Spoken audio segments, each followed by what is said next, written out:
In the heart of Siaya County, where resilience meets hope, a story of transformation quietly unfolds. Raised by a devoted single mother on a firm Christian foundation, JOYNER ODHIAMBO grew up with a deep sense of purpose, rooted in faith and fueled by compassion. Basically, JOYNER was born and raised in Siaya County with both parents, one being a teacher and the other one being a businesswoman. The last born of three. And having gone through education, I was brought up by a single mom after my dad passed when I was in grade 3. So having grown up with a protective family, a Christian background and all that, it gave me joy to do community activities. Even back in school, I was an athlete. I was school captain and all that. So the leadership thing was just in me way back. And assisting people also was just in me ever since I was a child, because even my siblings would tell me, like, I would deny myself something as long as somebody has it. I don't care where I'll get mine, but as long as the other person who doesn't have it gets it, that's okay with me. And I feel the happiness in me, like I've assisted somebody. So having grown through being raised by a single mom also was a bit challenging. Having to take 3 kids to school alone and avoiding other things, because angeamua kwe starehe zake and all that, but then he chose to give us the best that she could at that moment, and I'm grateful for that. I was in high school, I went to Bunyoren, but I finished at Iregi Girls. Then I joined the university, and in all that process, it was never easy. As a single mother, it was never easy.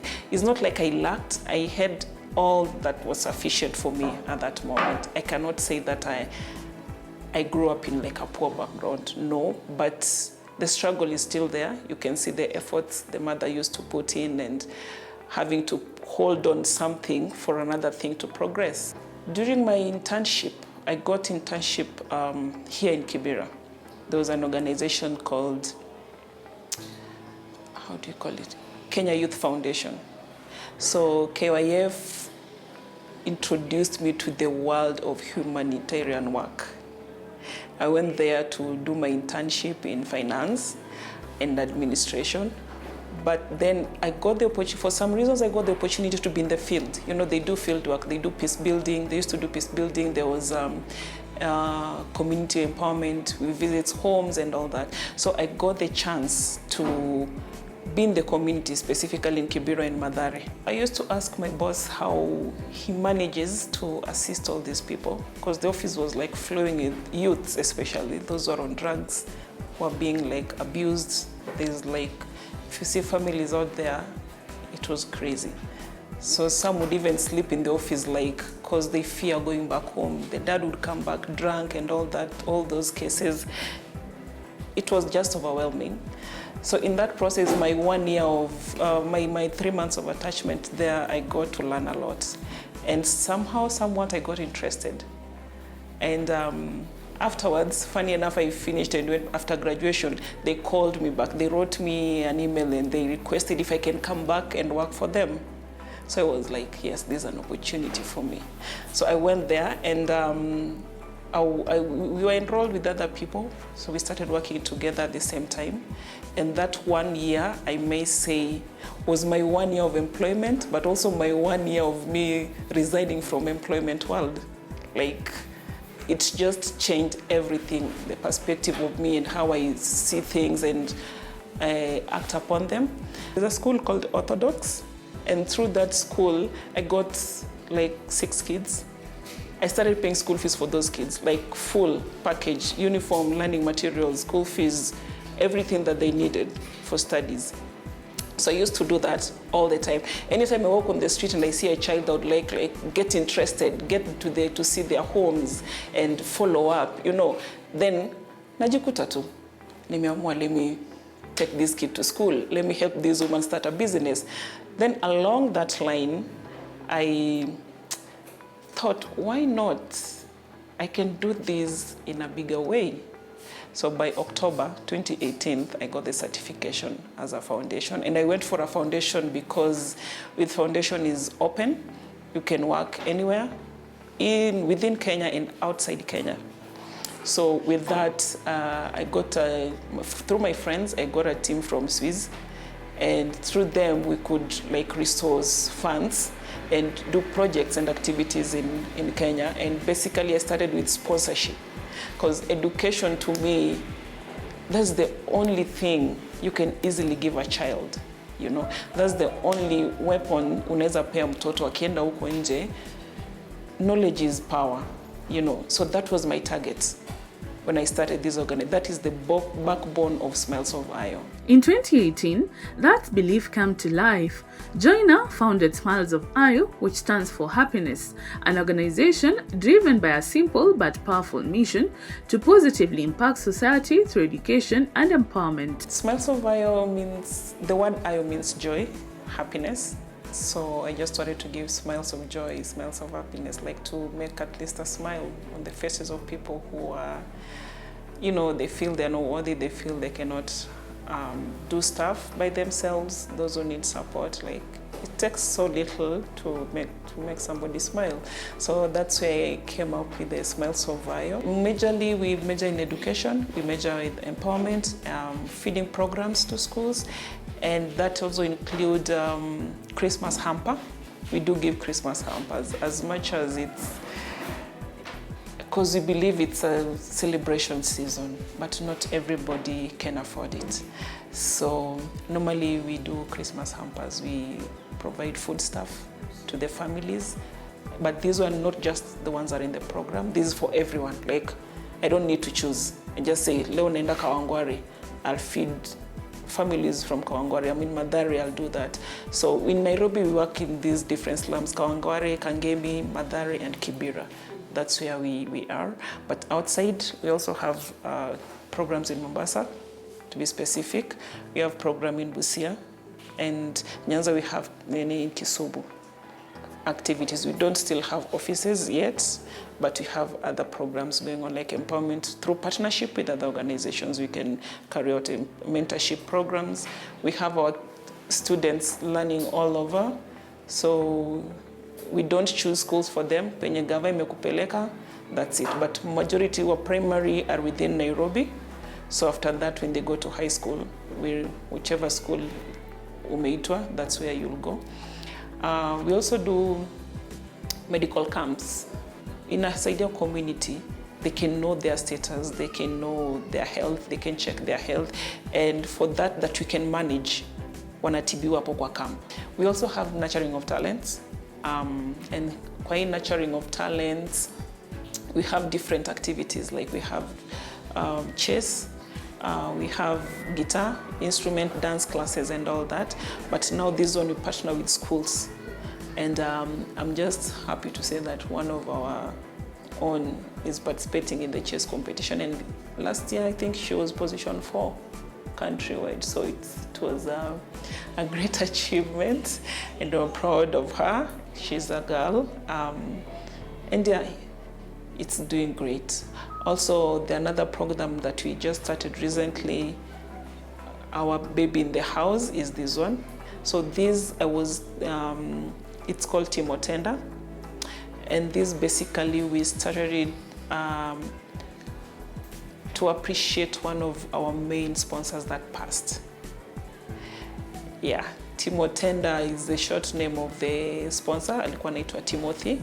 But this was a guy, like in terms of funding, fundraising, he was there for Smiles of Ayo from the word go. Like these are the major people from the word go when I started the organization.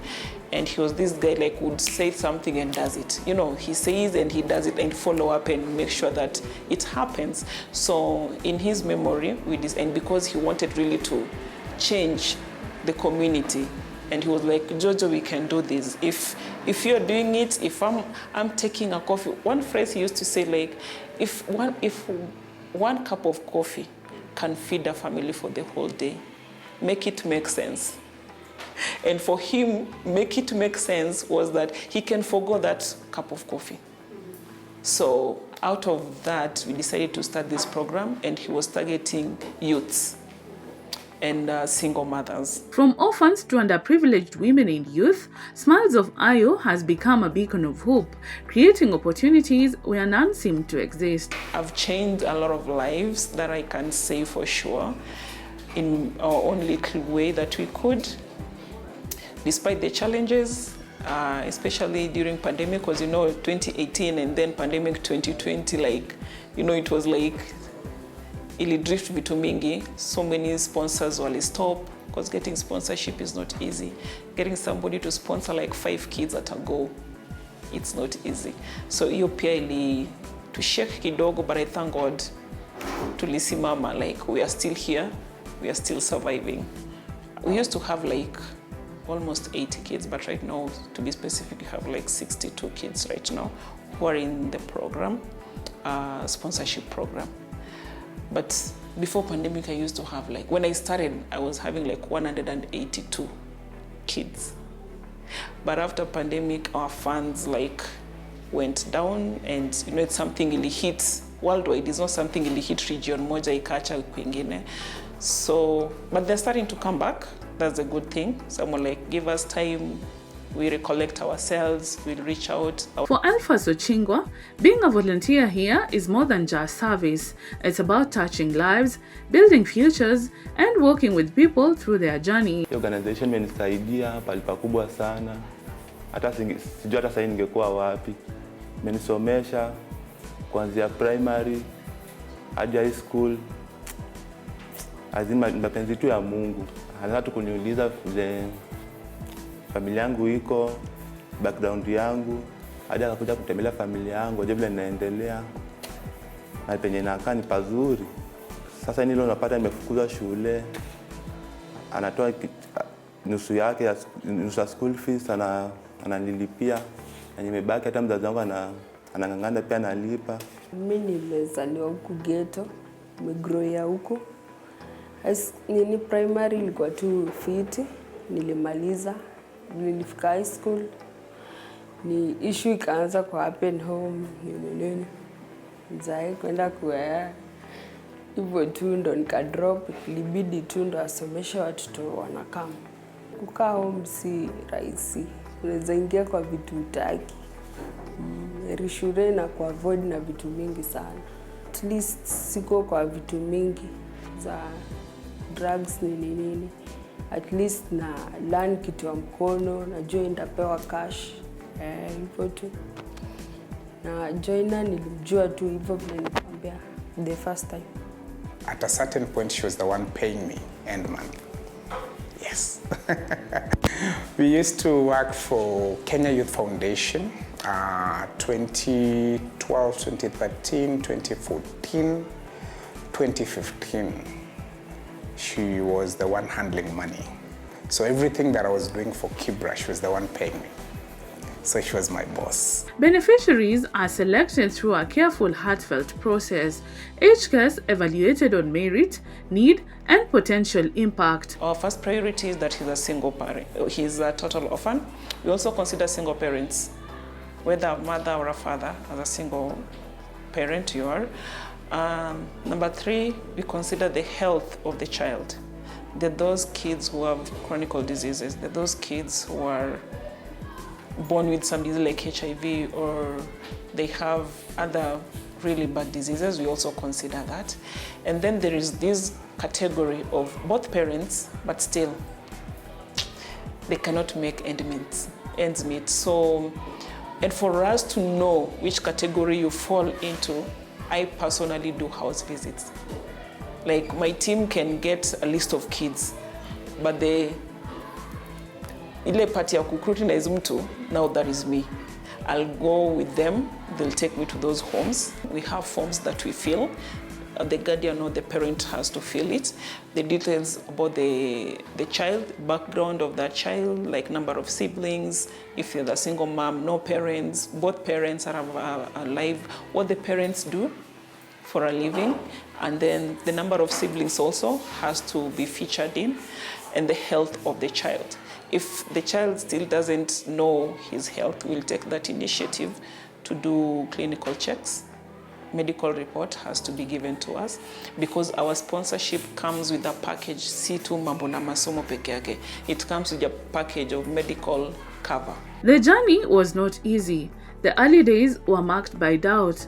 The community's reception was hesitant and uncertain, but slowly the atmosphere shifted and Smiles of Ayo became not just an organization but a movement. Number one, they don't believe like a young woman would do anything to help the community. Number two, I wasn't their own. Keep that in mind. I wasn't their own. I wasn't born and raised in any of these slums. So that was a big challenge. And if I can tell you now that 90% of organizations that are in Kenya works in Kibera. Like Kibera has the biggest percentage of help. Name it, any kind of NGO, lazima utapata kakona root in Kibera. You know, so to them, not knowing who is behind Smiles of Ayo was a problem to them. And I got really troubled. Well, they put me on my toe, trust me. And it brought issues. To an extent, I remember we built, through partnering with another lady from Portugal, we managed to build a school. I don't know, I think you know this lady, anaitwa Benta Agola. Yeah, she's been featured in so many these programs of HIV. So that lady, we built a school. She used to be a teacher. So Vilali come to us, we decided to build a school. I recognized her when I was still working in my internship. But then after that, I talked to my friends and then they agreed and they're like, Jojo, we can do this. So being that we didn't have an organization, so we used KYF as our solid ground because somebody has to watch the project. So we came up with a school. We bought the land because huku na umejua kila land ni ya kila mtu. So we bought like, I think there were like 6 houses. We demolished and put up a structure. From purchasing that land to demolishing it to putting up a structure, I think kama sikukufa in between, then I'm meant to still continue living. And the worst case scenario was me being taken to chief because I wasn't giving in to what they wanted. They wanted money. And I was like, who am I supposed to pay this money? And the only thing that saved me was this lady from Portugal wouldn't do anything if Jojo hasn't said, like, do it. Like, if I didn't give a go-ahead, she will not do it. So they looked for her contact and they contacted her directly. And they were like, oh, you know, Diana, you need to pay us another 80,000 for, I think it's youths. Maki, we've paid for the land. The lady who sold us the land to Meshalipa. Those who were supposed to demolish it to Meshalipa. Chief tushampa session yake like around 50K. I'm a pocket, and this 50K I request akasema ni wake na youthswa so that we can work quietly and peacefully kwa ground. Only for this team to ipate kwa ground, they are blocking us. Atuwezi ingia because madam tuliambiwa wewe ndio uko na pesa yetu. I'm like, despite challenges such as financial constraints, logistical hurdles, and societal barriers, JOYNER presses on with faith and vision. It reached a point I even got threatened to come to Kibera because, you know, as a woman, it's a challenge. There are those who are waiting for your downfall. There are those who are waiting to get attacked. You can be attacked in so many ways. There are those who will like set you up because I got so many visits from the office, but I thank God I did things the right way, the legal way. So I had everything. If they send officers towards the office, I had all the documents. And I think another problem that came up, another challenge that I had was the fact that I didn't grow in Kibera. So nobody knew who JOYNER was. And then I'm not, as much as napenda community, I socialize with people, but I also live my private life. Like outside the work, when I'm outside Kibera, I'm somebody else. And I don't state things, personal things. I won't give you information that you don't need. So I think that way they wouldn't know who Joyner is, and I wasn't going to community most of the time because I had volunteers who would do that. Like I would be behind the scene, and that way it really protected me. But after receiving the threats, I was like, I took a break like 3-4 months. Boy child prefers piki. I don't know how they call it, Unica Magera Mani what, like one round, ashapata, soyake. You know, to him, that is more important than getting the skill, like hana your patience. So that as much as it's an open program for both genders, because empowerment should be for everybody. You shouldn't just empower girls and leave the boys outside. So that was my point that I really wanted to happen. But that is the main challenge you're getting right now. I've done something good, no matter how small, that's my motivation. The fact that there's a family that is up and running, functioning well because of the organization, that gives me a reason to move forward. They don't need, not all of them need to appreciate. Because hata wengine wako kwa programming, they don't appreciate. Mimi, I don't mind them, all I mind is the child, right? The well-being of the child. The parent can be arrogant, that is none of my business. But whatever this child is getting out of it, that's my business. And that's what keeps me going. Yeah, as long as they're well taken care of, education is priority to me. That is number one thing. I love anything to do with education, anything to do with knowledge. That is anything in the Kukwayo area, ukinita, I'll be there in seconds. So that is my greatest motivation. And I believe with that, if they have that knowledge, if they have that education, then they have a life ahead of them. According to JOYNER ODHIAMBO, the future is brighter than we can imagine, for they are just getting started. Long-term end goal is to, as I stated earlier, our backbone is education, a community center. And in this community center, I want an area where we can have a library, we can have a healthcare somewhere, we can have an empowerment program going on somewhere, we can have conferences and training going on somewhere, and also have branches in different places so that we can reach as many people as possible. That is my main goal. If I can get that, then I believe I'd have achieved so much, because I'm sure through that center, that empowerment center, if I can have it, then, you know, it's somewhere people can walk in freely.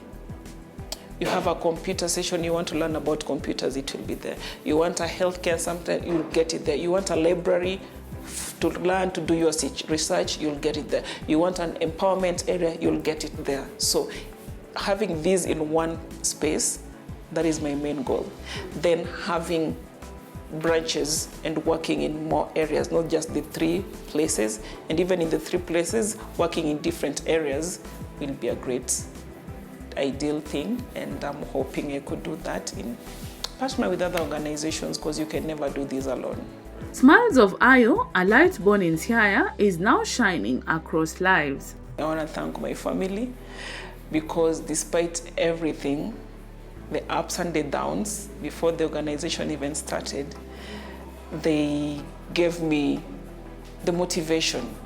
They believed in me after knowing that being a last born doesn't define me. Also, I want to thank my partners, and specifically, I have a team of volunteers. And the team of volunteers, they're based in Swiss. This team has done massive in terms of funding our projects, sourcing funds for us, and getting sponsors, because we deal with individual sponsors. We don't deal with organizations or partner with organizations. And also for the volunteers that have been working with us tirelessly, I really appreciate them. And to top it all, I really want to thank my team, my board team, for the great ideas and for supporting me, no matter how tough I get on them sometimes, but they always know at the end of the day is for the good, and they're always there for me. Ningependa tu kumwambia asanti kwa kujitolea, kwa kunisaidia kwanza primary, high school. Ni friendly, loyal pia, at least anaelewa mse. na ametuokolea sana. Si rahisi upate course una cheap hiyo design. We still have very few people that exist that love others genuinely. We still have very few people that help others genuinely. We still have very few people in this world that give back genuinely. One of them is the hero today, JOYNER ODHIAMBO, expecting nothing but doing a lot for the people of Kibra. Today, from me to you, as someone that has walked with you this journey, never stop. Don't stop. The journey ahead still needs you. Kibra in the future still needs you. Children in the future still need you. Even better, the whole of this society still needs you. Continue holding on helping this community, for we might never have people like you. And even better, as I sign off, please give birth to other joiners by molding this society, the youths, to become you or even better than you. Never take your visions for granted. Also, take note of the small changes that happen within you, because those small changes, they grow into something big if you nurture them. Also, don't give up on yourself, as much as things might be hard, but I'm sure if you have the will, if you have the drive, then go for it. It doesn't matter the obstacles you get on the way, strive to overcome those obstacles and never give up.